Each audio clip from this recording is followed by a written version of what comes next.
Despite our age gap and differences in generations, I would still like to stand here representative of the young people because even though I'm close to graduating and I'm pretty much a little bit older than some of you in the room, I'm actually quite young as compared to the normal standards when it comes to job applications. The current job which I'm doing at Vietnam Today exactly highlights that narrative. So I do want to go over that a little bit. This narrative that goes around, me being the youngest editor at this channel, which is Vietnam's international television channel, it's not actually the narrative that I want to tell about myself, but it happens to be something quite common. What I do want to highlight, though, is that prior to that, I don't think this is a chance given by sheer luck. I've had 8 years of competitive debating experience before that, which acquainted me with kind of like the socio-political understandings. And then I've had 5 years managing a youth news project, 2 years anchoring the news, and a year at VTV prior. The reason I attribute it was due my experience. But I'm also very fortunate to be in a workplace that places higher values on my experience and my age. But I want to tell you now, because some of you haven't been able to have this exposure to the job market. Oftentimes, you will find that in job descriptions, the thing that is against you the most is not the eligibility in which whether you are able to do the job or not. It's actually your age. So elsewhere, it's not like that. And people still take age as a basis, or at least a minimum, of meeting the requirements for a job. So that is what I called reverse ageism, or youngism. And I want to highlight this problem because it's actually not common or not covered enough as a systematic discrimination in job application processes. Because we have something on the other end, right? We have ageism, which is discrimination against the old people in job descriptions, which is something my mom has right now. She does find difficulty finding a job when she's close to retirement age. But I want to talk about the kind of treatment that young people have and how that disproportionately not allowed them to exceed their potential. So, yeah, I get it, right?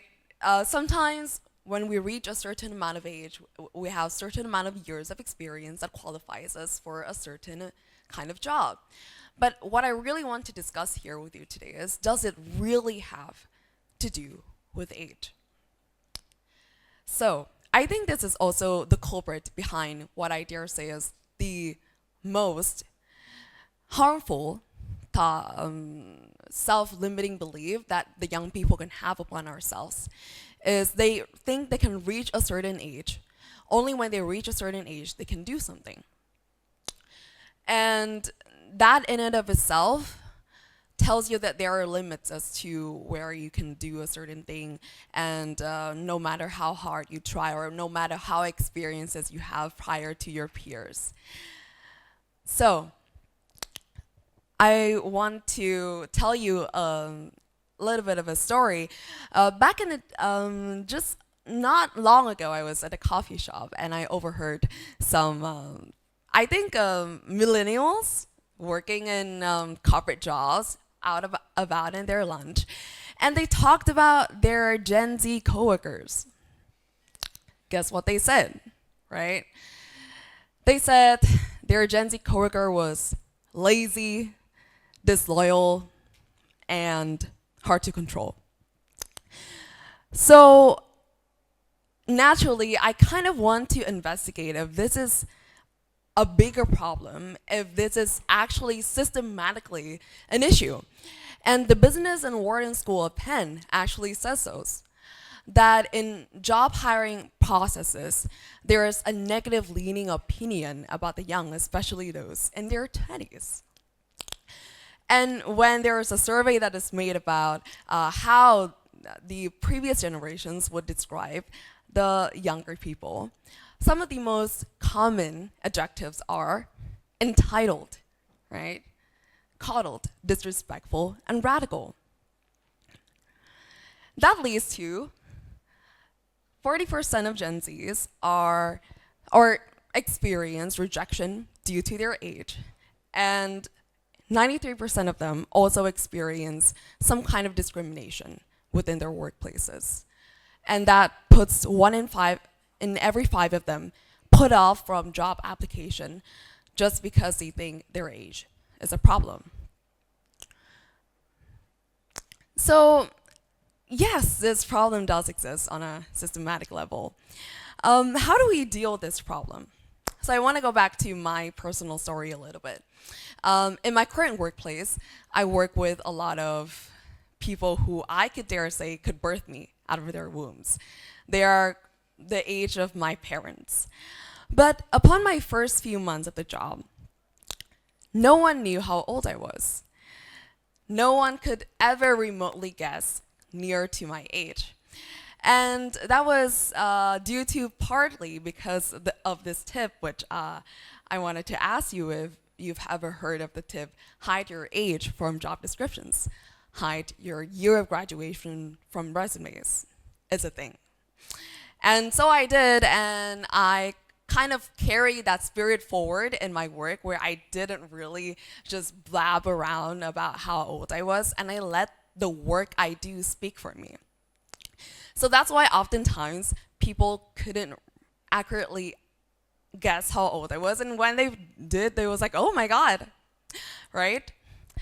So I also work with a lot of politicians, state leaders, and people who you wouldn't normally think someone who hasn't graduated like me would be able to be in the same room as them. But partly is kind of this trick of hiding your age, but partly it's also letting the work and the quality of a work speak for yourself before you let people's assumptions speak. So from that personal story, I want to tell you, young people in this room, how to tackle, again, this discrimination. And I also want to tell you the other side of the spectrum, which is there are systematic discriminatory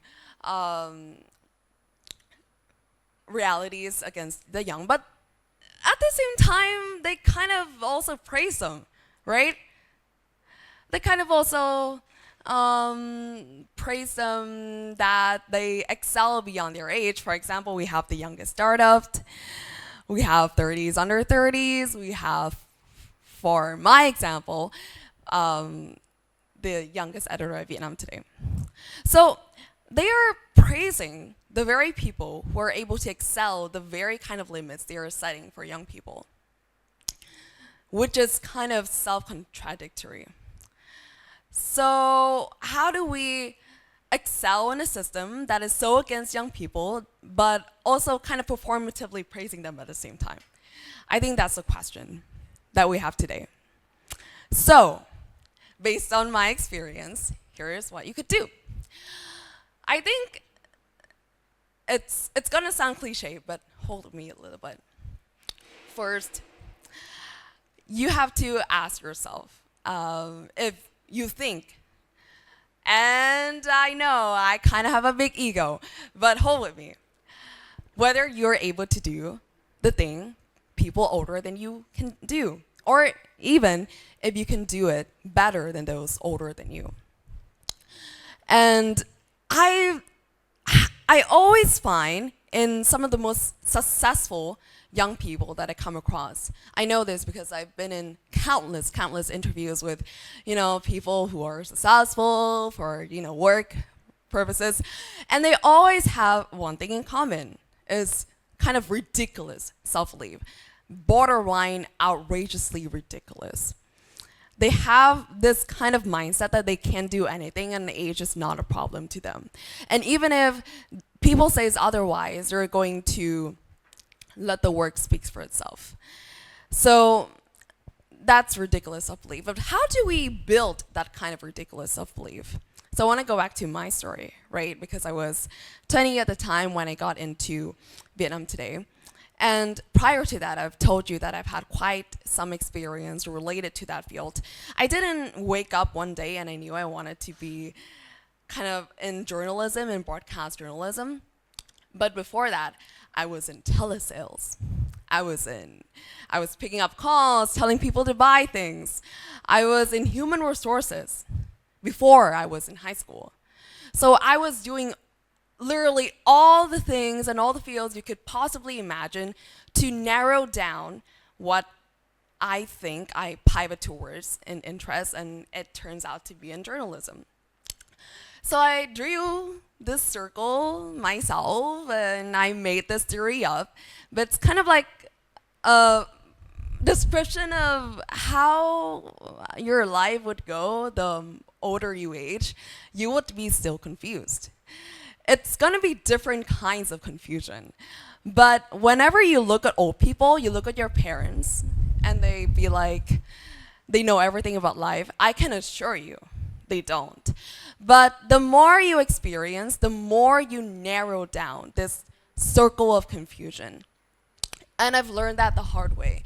So by the time I was 20, when people my age weren't able to really figure out what they want to do after graduation, because I've experienced all of that before, I understood what I wanted to do. I have this understanding of myself very early on. So you have to start working on this circle and narrow it down as early as possible. And that takes me to my second point, which is don't just do what people your age do. You have to do more. And I know it's going to come up as controversial, but for me, it's how I was able to get ahead. I was able to not just let myself be distracted by a lot of the things that people were doing in my age for recreational activities. I was trying to understand myself very early on and my interest. And the last thing is back to the tip. Before you give them a chance to judge you based on your assumptions, give them a reason not to. So by the time that people know your age, which in case is me in my current workplace, it becomes completely irrelevant. It was more important how I performed the job than how old I was. And it actually became a stepping stone for in the next recruitment processes, they also allowed more opportunities for the young because they realized that age was not that big of a deal if they were able to still do what the job requires. So I want to go back to the question, removing age from job descriptions.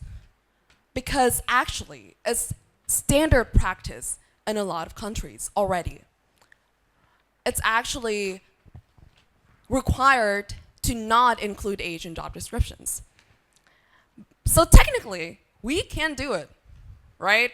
But is it the problem to just remove this line from job descriptions? Does it eliminate the problem?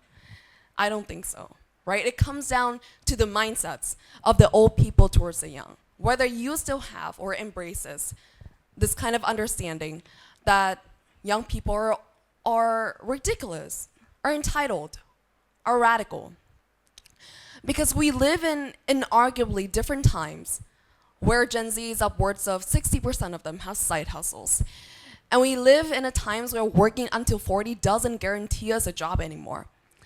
It's different challenges, and we try in ways that the different generations simply do not understand. So the message I have for all of us, old or young, is to really reassess the qualities which we think make someone's enough.